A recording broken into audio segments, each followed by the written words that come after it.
عزیزانو په دې انبیاء علیهم السلام کې یو عظیم پیغمبر حضرت نوح علیہ السلام تیر شوی داغه عمر 150 کاله او 900 کاله هغه خپل کلی او خپل علاقې ته په پیغمبري ژبه باندې تبلیغ کړي 900 کال حاشا وکلا دومره بدبخت قوم چې په 900 کاله کې کل بل 40 کسه مسلمانان شي نور ټول کافر حتی کہ خپل زوی وو عام کافر د پیغمبر زوی دی چې الله ته منظور نه ده هدایت نکیږي ورته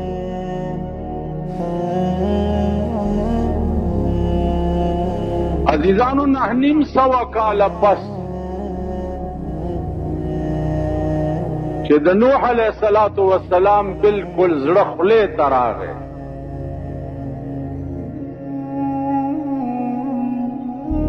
نو الله پاک ته التجا وکړه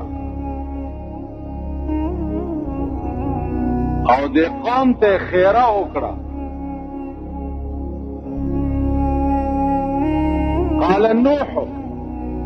رب لا تذر على الارض من الكافرين دیارا اے پروردگارا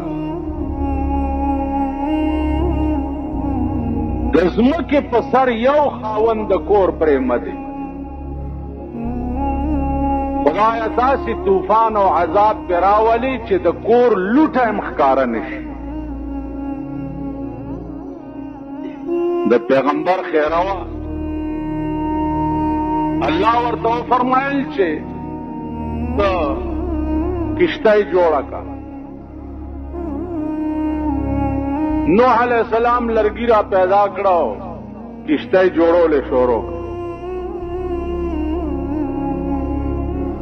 قوم به ورته راغی چې دا څه کوې نوح علیہ السلام به ورته وایي چې دا کشتی جوړوم او یو عظیم طوفان را روان دی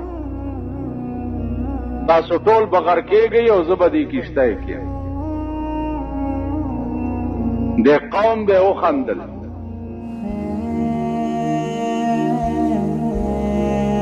البه دته وګوره طوفان برازي او مونږ بغیر کېږو دی به کشتی کې دې خبرو ته ګوره او به خندل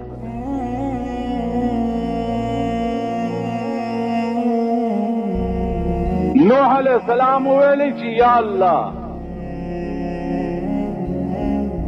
دا بدبخت قوم خو الټه ما پورې خاندي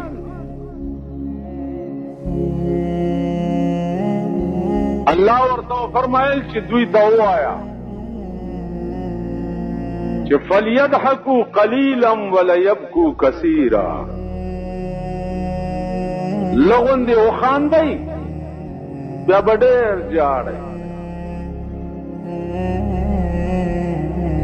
اوس هم لږ وخت یې وخاندئ بیا به داسې جاړئ چې ټول عمر به م جړا څوک راټینګولی نه شي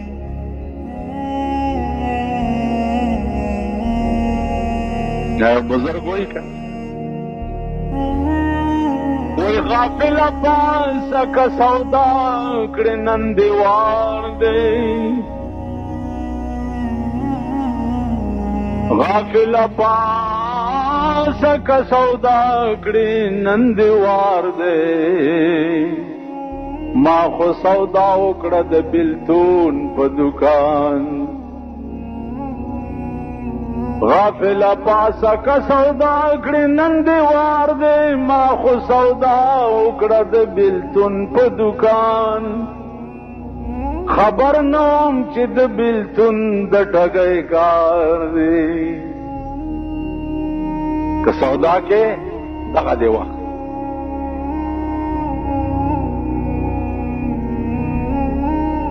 نو ورته وی فلیضحکوا قلیلا ولیبکوا کثیرا لغوندې وخاندئ بیا به ډېر ژاړئ داسې به ژاړئ چې څوک به م ژړا رکاولی نه شي دوی به په یو بل ټیلې ووالئ راځه مړه دا د ملیانو خبرې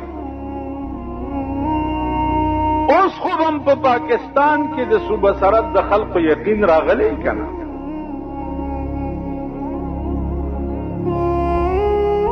چې که الله د نوح علیه السلام د طوفان ذکر په قرآن کې کړی دی نو اوس خو په پاکستان کې طوفان په سترګو وینه یې لګیا یې که نه نو کوم الله چې په هزاره او په پنجاب کې طوفان راوستی شي هغه الله په پېښور کې نشي راوستی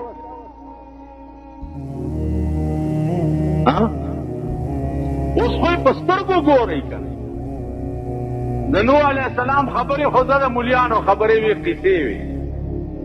اوس خو په سترګو وکته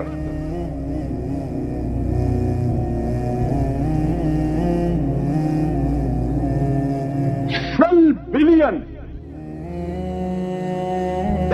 نقصان تر پرونه پورې وشو $100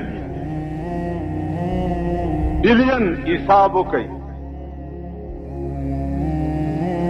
بلین پیژنئ د میوزک سنټر د دکان نه کیسټ خو به پیژنئ که نه د ارامتوب چې د جمعې په شپه یې کورونو ته وړئ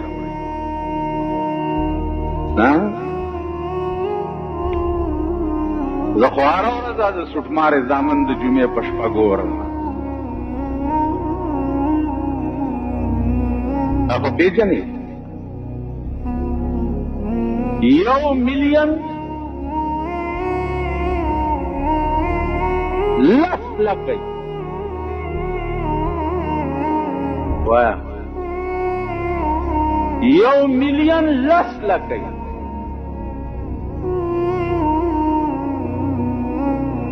او 1 بلین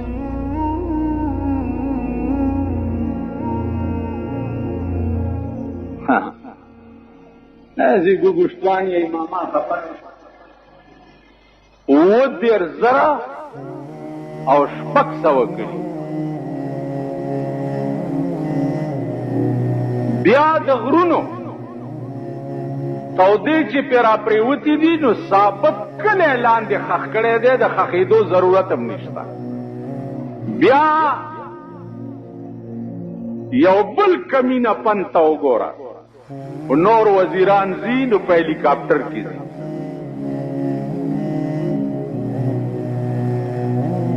په هلیکاپټر کې زی او بیا کیمرامینان او ټي وي سټیشن والا ځان سره بوتلی یو طرف ته 100 بلین نقصان پاکستان ته وشو او بل طرف ته د ټي وي او د کیمرامینانو چې څومره اخراجات وي یا یو غنټه چې هلیکاپټر چلیږي د 40,000 روپو تیل خوري نو پاس نه پیداسي ګرځي چې پورا تباہ شوي کلا بچي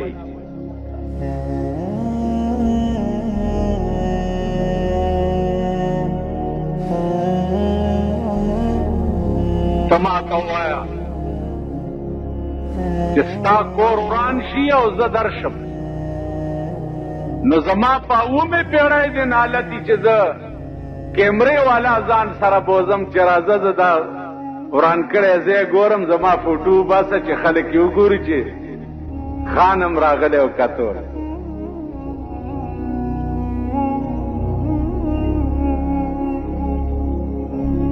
نو ما وی چې دا خدای ولې داسې وکړه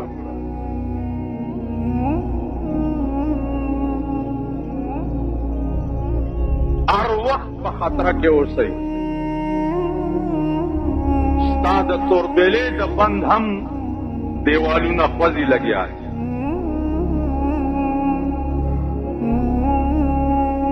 که توربیلې جړک وخوړو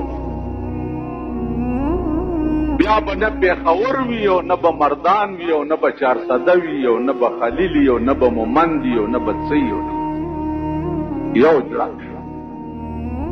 او خدای له څه ګران دي عزیزانو ما سره ټلویزیون نشته خو د شپې 9 بجو خبرنامه کې چاپته ځای که خپلم ټولو کره شته څوک چې دا ګاډو والا دي دې کافر بچو کرم دا ګاډو کې سبزیانې چې خرڅوي دې کرم شته نو عزیزانو کم خدای چې هغه څه کولی شي هغه خدای دام کولی شي نو د پاکستان قوم ته به اوس یقین راغلی چې د نوح علیه السلام په کشتۍ پورې ټوکې کولې او ډرامې کولې او کشتۍ تیاره شوه او نوح علیه السلام سره د ملګرو په کشتۍ کې سور شو نو باران شروع شو ځمکې به د لاندې نه اوبه راخوټ کولې او اسمان به د پاس نه راوړی علما لیکي چې د اسمان نه یو څاڅکی به د کوهي تور غر عمره را پرېوتی یو څاڅکی د کوهي تور غر عمره را پرېوتی نو ځمکې ته حکم هغې لاندې نه راخوټ کولی او اسمان د پاس نه راوړی عزیزانو 6 میاشتې دا سیلاب و دا د نوح علیه السلام قوم ټول د پړسېدلو چنډخانو په شان د اوبو د سر د پاسه مړه ګرځېدل نوح علیه السلام ورته ووی چې ما درته نه وویلي چې فلیضحکوا قلیلا ولیبکوا کثیرا لږ غوندې وخاندئ بیا به ډېر ژاړئ پلار د زوی نه نه خبر زوی د پلار نه نه خبره مور د لور نه نه خبره او لور د مور نه نه هر څه ملیامیټ شو هغه کشته اوسم په یو غره پراته ده د نوح علیه السلام زوی چې غرقېده نو پلار ورته ووی چې ارکب معنا بچیا دې کشته ته راسور شه لا عاصم اليوم نن خلاصې نشته هغه ورته ویل زه به غره ته پاس وخېږم په غره کې به پناه ونیسم نوح علیه السلام ورته لا عاصم اليوم نن چېرته د خدای د قهر نه بچ کېدل نشته د غره ته منډه کړه او په یو سرنګ کې ننوتو ځان پسې هغه د سرنګ خوله بند کړه چې دلته به اوبه د کوم ځای نه راننوځي علما لیکي چې خپلې متیازې ته دومره وبهېدی چې دی پکې ډوب شو الله دریاب ورته د تشو متیازو په لار جوړ خدای کولی شي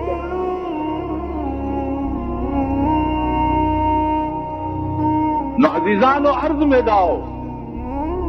چې اوس خو د پاکستان د الله د قهر په لپیټ کې په سترګو ګورئ لګیا دی دا ولې داسې و دا ولې دا ځکه و ایران د خدای د قهر په لپیټ کې ولې راغلی و ځکه چې د شاهنشاه ایران په وخت کې ایران د هرې ګناه ډیپو د هرې ګناه نو چې انقلاب پې راغی بیا د شاهنشاه ایران د ښخېدو ځمکه هم نه وه امیر عباس هویدا 14 کاله د ایران وزیر اعظم پاتې شوی و چې توپې ته یې وتړلو ویلې ګناه مې څه ده ویل ته 14 کاله د ایران وزیر اعظم وې او 14 کاله ایران د زنا او د شرابو ډیپو تا پکې کړت نه دی کړی ستا دا ګناه وه توپې ته یې وتړلو غړم دې ورکو چې په هوا کې مرغانو غوښې وخوري په ایران قهر ولې نازل شو ځکه چې د زنا او د شرابو ډیپو عزیزانو د کابل ښار دی اوس د الله د قهر په لپیټ کې ولې راغی د کابل د ښار پوښتنه د کابل خلکو نه تپوس وکړئ. دا اورېدو درته نه وایم، د لیدو درته. 40 ګنټې په کور کې وي سی آر او دبلې او باجې غږي. په داسې حال کې هم خدای هیر دی. په داسې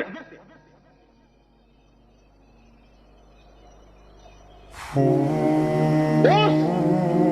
دا کلي خدای ولې راونیوه؟ دوی خو ګناه نه وه کړې. کلي خدای ځکه راونیوه چې دا شرمېدلي چې دې وخت کې په منصب د حکومت ناست دي او په اسلام پورې ټوکې او لوبې کوي. شیخ رشید لم دې پنجاب ووټ ورکړی چې د ځمکې په سر ټول ډمان په یو تله کې واچي او یو شیخ رشید وزیر په بله تله کې واچي، نو دا کمینه به پې دروند شي. هغه څه بیانونه ورکوي او وایي چې په دنیا کې به داسې ډم پرې نه دم چې پاکستان ته یې رانولم او پاکستانی قوم ته نه محظوظ نه. تاسو خیال زما عرض دا چې دې د کلو خلکو دا بې دینه دې منصب ته رسولي دي، نو الله اول کلي راوړي.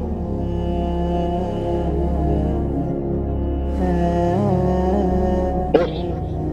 منصبیانو سره خو به کوي، خو پرېږدي نه. ای سره خو به داسې لوبې کوي چې تاسو به تماشا وکئ او خو د خدای نه چېرته تښتېدی نه شي. خو چې د چا په انتخاب باندې دا خلق دې ځای ته رسېدلي دي، اول خدای هغه راولي چې دا انتخاب تاسو کړی چې دا په اسلام پورې ټوکې کوي او په اسلام پورې مسخرې کوي.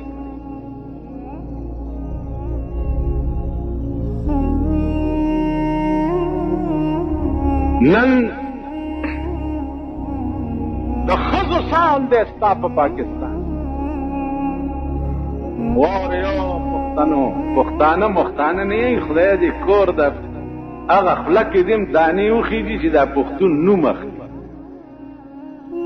پښتون چېرته؟ پښتانه غټ پښتون به راشي، ځای به کټای به ورسره وي، داسې ټېلې به په اوږو وهي. دا هم پښتون دی.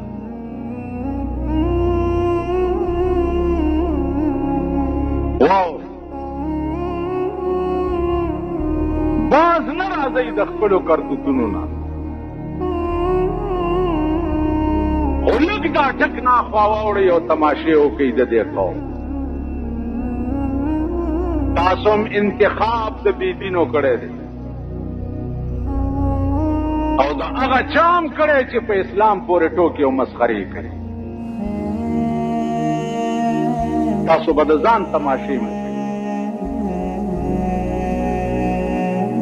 که ونه شو دا د پیغمبر په منبر ناسته یاده لرئ، تاسو سره به هم داسې ورشئ. هزاره ډویژن وګورئ، هزاره ډویژن نن د الله د عظیم قهر په لپیټ کې